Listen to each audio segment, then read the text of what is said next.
আমরা কি বিজেপি নাকি আমাদেরকে চোর বলা যাবে আমরা তো তৃণমূল করি।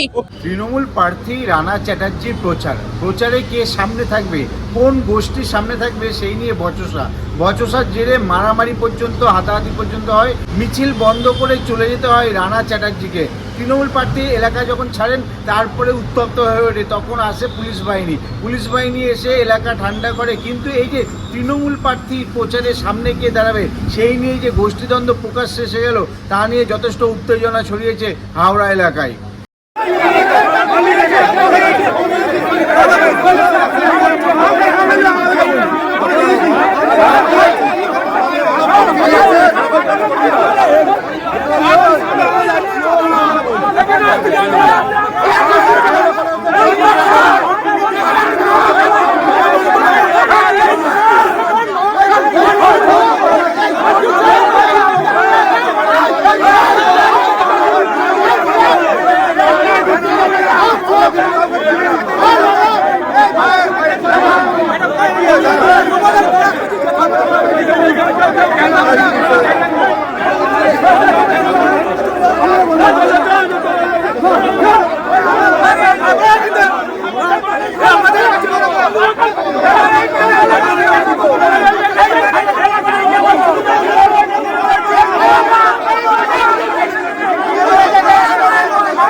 কিছু বলার না, এই জন্যই তো তৃণমূলে এটা হবে, এটাই তো স্বাভাবিক।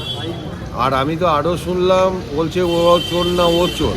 আসলে চোরেদের রানী হচ্ছেন মমতা ব্যানার্জি, যিনি বলছেন 294টা সিটে আমিই প্রার্থী। আজকে যদি তৃণমূলের প্রার্থী তালিকা দেখেন, যারা জেল কেটে এসছে তাদেরকে আবার উনি প্রার্থী করেছেন। চোরেদের যিনি প্রার্থী করেন তিনি চোরেদের রানী, আর সেই তৃণমূলের কর্মীরা সেই স্বভাবে এ চোর না ও চোর বলছে। এটাই তৃণমূল, আর এই জন্যই তৃণমূল আছে। ওই উত্তম এসে এখানে দেখে বলে যাচ্ছে সব চোরেরা বসে আছে। ওই বাপির লোকেরা যখনই আমাদেরকে দেখে গালাগালি করে মেয়েদেরকে। বাপি বলতে কে বাপি? ওই এইখানে ওই সুমির ওরা তৃণমূল করে। হ্যাঁ, তৃণমূল করে। দুটো পার্টি একই পার্টি। আমরা কি বিজেপি নাকি আমাদেরকে চোর বলা যাবে আমরা তো তৃণমূল করি। ওই সোনাল ব্যানার্জির লোক, আমরা চিনিও না। আমাদেরকে কেন ওরা বলে যাবে চোর?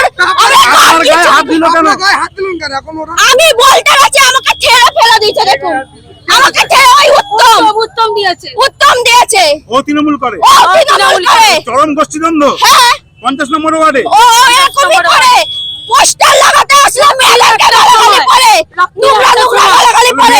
মেয়েরা তো সুরক্ষিত নয়। আমরা কেউ সুরক্ষিত নয়, না কেউ নয়। আমাদের দলের কর্মীরা কিছু করতেই পারে না। সব ওই দিক দিয়ে ছেলেগুলোকে আমরা পয়সা দিয়ে এখানে আমাদের ছেলেরা কিছু করে না। আমাদের ছেলেরা কিছু করে না। আপনি কি থানায় কোনো অভিযোগ করবেন? হ্যাঁ, অভিযোগ করবো। ওই উত্তম আর ওই বাপির বিরুদ্ধে। ওই সুনির্ময় নয় সময়। একটা কথা বলি, মনোজ তিওয়ারিকে প্রার্থী করেছিল দল। আমাদের যারা পদাধিকার এখানে আছে তাদের দায়িত্ব দিয়েছে দল, মমতা ব্যানার্জি এবং অভিষেক ব্যানার্জি। এবং সেই দলকে অস্বীকার করে যারা আজকে এই অসভ্যতা করছে কন্টিনিউয়াস, গোটা যেদিন থেকে নতুন প্রার্থীর নাম ঘোষণা হয়েছে সেদিন থেকে, এবং তাদের ধারণা হচ্ছে আমরা যাতে রাজনীতিটা না করি। কিন্তু দায়িত্ব তো দল আমাদের দিয়েছে, আমরা তো সিম্বলের জন্য লড়ছি, আমরা কেন রাজনীতিটা করবো না? এটাই তো আমি কারণ খুঁজে পাচ্ছি না। এই নিয়ে আমাদের প্রার্থী অত্যন্ত ভদ্র এবং ভালো মানুষ, উনি কোনো সময় এরকম কথা কখনো বলেননি, এবং উনি আমাদের সবাইকে সঙ্গে নিয়ে কাজ করছেন। কিন্তু এই একটি শ্রেণী, এদের ধ্যান ধারণা হয়ে গেছে যে এদেরকে সরিয়ে দিতে হবে, দিয়ে আমরাই সব করব, আর কেউ থাকবে না। হাওড়া থেকে প্রসেনজিৎ ধরের রিপোর্ট, হিন্দুস্তান টিভি।